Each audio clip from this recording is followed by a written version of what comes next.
Thanks for joining us on What Matters This Week. Secretary of State Jim Condos is here for Vermont. Secretary, appreciate it. Thank you very much. It's a pleasure to be here. Everybody at home will be watching this on Sunday, but it is the day after for us. So how are you feeling? It was a quiet day, and that's a good thing. So for us, well, first let me back up and say that our town clerks, who are some of the hardest working municipal officials, they were in their offices before 5 a.m. yesterday morning, and they didn't probably go home till after midnight. And this morning they're back in their offices at 8 o'clock, finalizing the election results. Same with my staff. We're visibly tired this morning because we didn't go home until about midnight last night as well, because we're there as a resource to help the town clerks with any problems that may arise. But by midnight, we were pretty close to 100% in Vermont when it came to precincts reporting. We were. I think we were lacking at midnight. We were probably lacking 3 or 4, and the last one went on this morning at about 8 o'clock. So we were pretty happy with the results. We had a good, and again, these are unofficial results that are on our election night reporting site, and they will remain unofficial until next Tuesday at 10 a.m. Okay, and that's where you gather the meeting of the minds and put the A-OK on everything. And the meeting of the minds are the 3 major parties, a designee from each major party, the Republican, Democrat, and Progressive, and myself. I chair the committee, and we approve the results that we have received as certified results from the town clerks. Now, I know it's a little bit early, but just off the top of your head, you said voter turnout looked good on Tuesday. It was a very positive turnout. We think it's going to end up probably somewhere around 40%. Don't hold me to that, but we think it's going to be about 40% overall of the voter checklist. But it was clearly up, and we suspect 2016 appeared to have been the highest amount in previous years, and we may go by that number by a few hundred this time. According to your website, on Tuesday, 157,995 Democrats, 256 Democrats voted in 2016. And as you and I were talking about, there were more Republicans in 2016 voting, and that's because it was almost flip-flopped. We had a lot of Republicans in the running in 2016 on that side of things. Are a lot of these numbers attributable to the fact that Vermont's junior senator is in the running? Well, I don't think there's any question that has an impact, but you also have to look at other factors. For instance, don't forget the presidential primary wasn't the only election out there. There was also local elections going on. And in some cases, like in this area, in the Chittenden County area, there were several school bond issues that were up on the ballot. South Burlington. Yeah, and the village-town merger in Essex. So those help drive people to the polls as well. And while they're there, they'll pick up the other ballot as well, the presidential ballot, because it's really, you don't just come to the polling place and get both handed to you. You have to actually request which one. So it was really one of those things, I think, the competitiveness of the races for select board seats, for president, the nominee for the president, and then the different questions that might be on the ballot. Those are all factors that enter into it. We also had good weather, so that probably helped as well. It was warm. It was nice out. Okay. I briefly looked at the write-ins on your website so far. People who write in Bernie Sanders on the Democratic side, even though that's an option, did those go towards Bernie Sanders? Yes, they will. Okay. Eventually, what will happen is that'll all collapse over the next few days. Things will even out. Correct. Well, the write-in votes are not complete at this point. On election night, essentially what we're doing is we're asking our town clerks to submit the printed ballot questions or candidates, and if they have time, they can put in the write-ins, because generally the write-ins are not going to have a huge impact. However, they are all counted in the end, and over the next few days, as we get all of those results, the certified results, we will have all that, and then our elections team will go down and consolidate or collapse.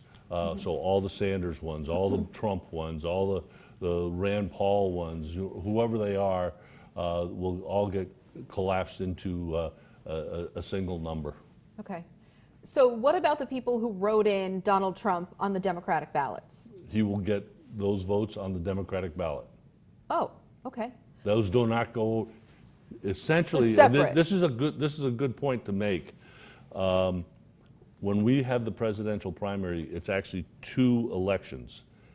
It's the Democratic presidential primary and the Republican presidential primary, and those don't cross over to each other. So you can vote in either one, but those are separate races. So it's about the party nomination process. Okay. Any issues, concerns yesterday that you had? No, it was actually, it was a very smooth day. We were pleased about that. We had the occasional question from a town clerk or a citizen about one thing or another, but nothing major. It was a rather quiet election, which is good for us and good for our town clerks. As I said, they're some of the hardest working people in municipal government. Now, I know all the numbers are unofficial, but do you have any races right now, on the local level when it came to some of the town meeting day issues that were very close, that could be contested, that people, how long do people can ask for a recount? Yeah, we don't know that. Okay. Because we don't keep track of the local races. Our only job in this, on election, we advise the town clerks on their overall process, but our only focus is on the presidential primary. So we don't get involved in the local elections, so we don't know which ones. We're not watching those. Okay. How long do people have to request recounts? It's a relatively short amount of time. I can tell you on the statewide side, but I don't know what it is on the local. No problem. Let's take a. We talk overall about election security. You've been on the forefront of this. You speak out on this. On Twitter, on the national stage. Do you feel a bigger pressure because we have a senator from the state of Vermont that's involved here? Well, we take it all seriously, and I think the fact that we've cautioned our team to be on the lookout because we do have a senator who is running for president. That we might be a higher target than usual. But we are scanned pretty much every day, thousands of times a day, for people trying to rattle the doorknob and see if there's an opening for them to get in. We've been focused on cybersecurity since 2013, and we are very confident. We're one of the leaders in the country, and we're very confident that we've got the appropriate defenses in place to protect Vermonters' right to vote, but also to protect the integrity of our elections. Okay. The news that came out a couple of weeks ago that that Senator Sanders was told there could be some Russian interference on behalf of his campaign.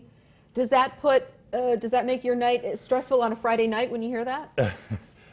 Well, yeah, we are obviously we're paying attention to that, and we receive alerts pretty much daily during the election cycle from the Department of Homeland Security. But it's when that's occurring, and they don't. I can't put words in their mouth, but Sure. The Russians were they're trying to create chaos and discord. They don't really care, whether Bernie Sanders wins or Donald Trump wins, although they prefer Donald Trump. But I think what's happening is that they're just trying to create division within our country to be able to say that, see, that American democracy is not that good. And that's what they're looking at. And we're just trying to wall that off and protect ourselves. We now have direct lines to both Facebook and Twitter. If we see something that's wrong, we will contact them and ask that they take it down. And we've got a hashtag. It's a hashtag TrustedInfo 2020, which is basically saying, go to your trusted sources. Go to your Secretary of State. Not Uncle Chuck. You said that. Exactly. Go to your Secretary of State. Go to your town clerks to get the information you need about our elections process. Our whole goal is to protect the integrity of our elections and to defend our democracy. People in Vermont could early vote for several weeks now. Do we have numbers to show how that looked and Yes. how that appeared? So the numbers that we had this year leading up to, actually as of yesterday morning, were that we were about 30% higher than in 2016. And it's about I'm trying to remember, I think it was about 25% were pulling the Republican ballot, and the remaining 75% were pulling the Democratic ballot. So that's really kind of the numbers that we're looking at. But clearly people were interested in voting early. What is interesting is this year compared to last time, 2016, is that the ballots coming back were tracking slower. And we think that was because there were so many candidates on the Democratic side that people weren't sure who they wanted to vote for. So, but in the end, the numbers are all, as far as the percentages of ballots that came back, we won't know those final numbers for a few days, but it was tracking pretty closely. You know, there's a lot of talk on the national stage about how early voting would have played out because, you know, in the past 72 hours, several candidates did drop out, and you can't change your mind after you've already, you know, selected your vote. So the trend seems like this year that a lot of people made up their minds, if they hadn't voted already, the day before Tuesday or on Tuesday. Does that affect how you gauge or how you campaign for early voting? Well, from our standpoint, no, it doesn't. It might interact with a candidate or two, but I think, you know, the hard thing to remember here is everybody's focused on, okay, we lost 3 candidates that backed out or dropped out in the last 72 hours, and those poor people that voted for them. Well, what about all the people in Iowa who voted for Pete Buttigieg? You know, and he won the caucus, and he's now pulled out. Does that mean their votes went to waste? No. The question is, or the statement I would make is that your vote is your voice, and it's important that you do vote. It's important you let people know who you support, and that's the way you do it, is through the ballot. And it really is critical that people stay engaged with our voting process. Okay. Secretary Condos, appreciate you being here. Thank you. Thank you very much. We'll be right back on What Matters This Week. What Matters This Week with Lauren Maloney.